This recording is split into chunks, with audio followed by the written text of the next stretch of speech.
बुरी खबर, और ये बुरी खबर इस वक्त आ रही है अरुणाचल प्रदेश में बॉर्डर पर भारत चीन सैनिकों का आमना सामना। इस वक्त की बड़ी खबर, दोनों सेनाओं के बीच एलएसी को लेकर हुआ विवाद। पिछले हफ्ते एलएसी पर हुई घटना की जानकारी आई सामने।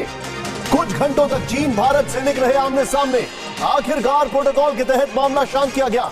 पूरा मामला क्या है, आइए जरा तेजी से आपको बता दें। इस वक्त की बहुत बड़ी खबर है, यानी चाइना जो है वो नहीं मान रहा है, चीन है कि मानता नहीं। यहां पर सीधे प्ले करें, यहां पर बहुत बड़ी खबर आपके सामने। अब अरुणाचल में शैतानी साजिश। पिछले हफ्ते चीन सैनिक एलएसी क्रॉस पर भारत की तरफ आए थे, क्रॉस कर भारत की तरफ आए थे। इसको करेक्ट कराएं, नेक्स्ट चेंज करें इसको। यहां पर ड्रैगन की सीधा जोड़ी। अरुणाचल प्रदेश में चीन के करीब 100 सैनिक तिब्बत की तरफ से घुसे। 100 सैनिक तिब्बत की तरफ से घुसते हैं। नेक्स्ट चेंज करें। पेट्रोलिंग के दौरान तवांग सेक्टर में भारत ने चीन के सैनिकों को रोका, यह हमारे पास इंफॉर्मेशन है। नेक्स्ट चेंज करें। यहां पर चीनी सैनिकों ने खाली बंकरों को नुकसान पहुंचाने की कोशिश की। रिपोर्ट्स ये कह रही है कमांडर स्तर की बातचीत के बाद भारत चीन के बीच मामला सुलझा है। मैं चाहूंगा ये जो वॉल है इसको शॉट्स के साथ सीधे सुमित के पास आने। सुमित, शॉकिंग रिपोर्ट है, क्या क्या जानकारी आपके पास आ रही है? पिछले हफ्ते तवांग में चाइना ने फिर घुसपैठ की कोशिश की।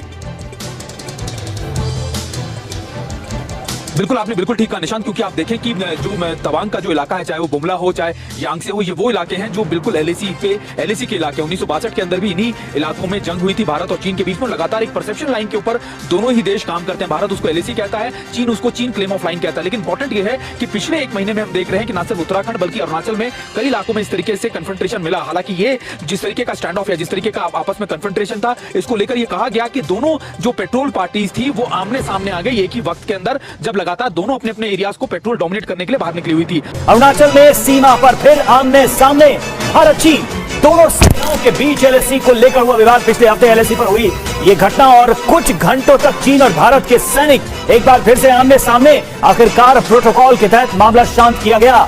किसी भी पक्ष को कोई नुकसान की खबर फिलहाल नहीं है।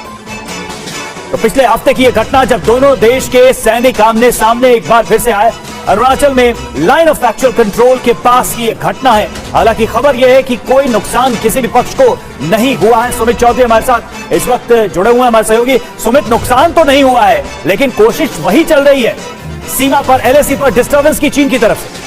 देखिए, बिल्कुल आपने ठीक कहा कि अभी ऐसी खबरें हमें लगातार कई इलाकों में सुनी थी। ईस्टर्न लद्दाख में खासतौर पर अभी आपको याद होगा कि भारत और चीन के बीच में 13 राउंड की कमांडर कॉन्फ्रेंस भी हुई है। हालांकि अरुणाचल प्रदेश में जो इंसिडेंट हुआ है इसमें किसी तरीके का नुकसान नहीं हुआ, लेकिन कहा जा रहा है कि दोनों देशों के पेट्रोल एक ही समय के ऊपर एक ही लोकेशन पर पहुंच गए थे, जिसको लेकर ये स्थिति पैदा हुई। हालांकि जो लोकल प्रोटोकॉल्स हैं जिसमें कमांडर लेवल का जो ऑफिसर है कर्नल लेवल का, उससे ये रिजॉल्व करने की बात की गई। दोनों कमांडर लेवल में बातचीत की और उसको सॉल्व किया गया।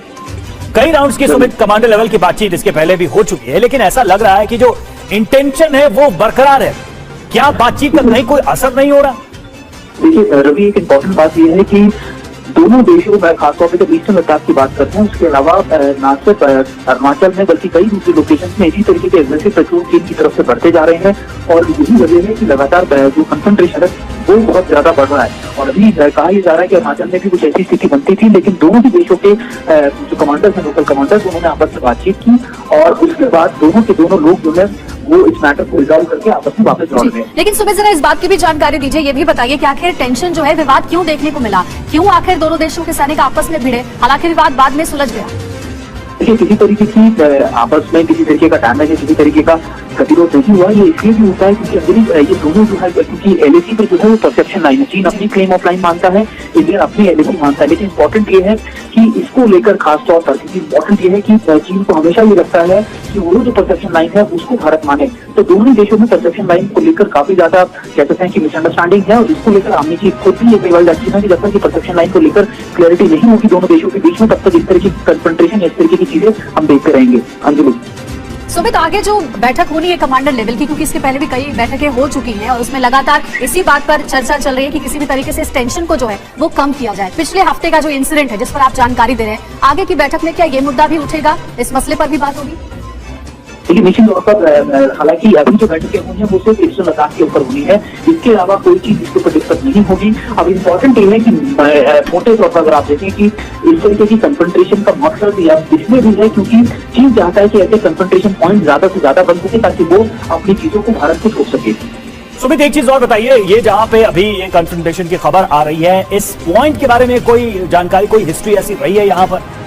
पहले देखिए, जो कहा जा रहा है वो ये कहा जा रहा है कि ये इंसिडेंट जो है वो यांगसे की तरफ कहा जा रहा है कि लाइन ऑफ कंट्रोल एलएसी के पास हुआ, जहाँ पर दोनों जो है जो पेट्रोल पॉइंट आपस में दोनों पेट्रोलिंग की जो पार्टी है आपस में एक दूसरे के सामने आ गई एक ही दिन में, और इसी को लेकर खास तौर पर जो ज्यादा आप कह सकते हैं कि इशू क्रिएट हुआ। हालांकि दोनों कमांडर लेवल में लोकल कमांडर्स ने इस मैटर को आपस में बातचीत करके सॉल्व भी कर लिया। हालांकि सुमित, ये थोड़ा अचरज का है विषय, क्योंकि दोनों देश पहले ही इस पूरे मामले की गंभीरता देख चुके हैं और जो गलवान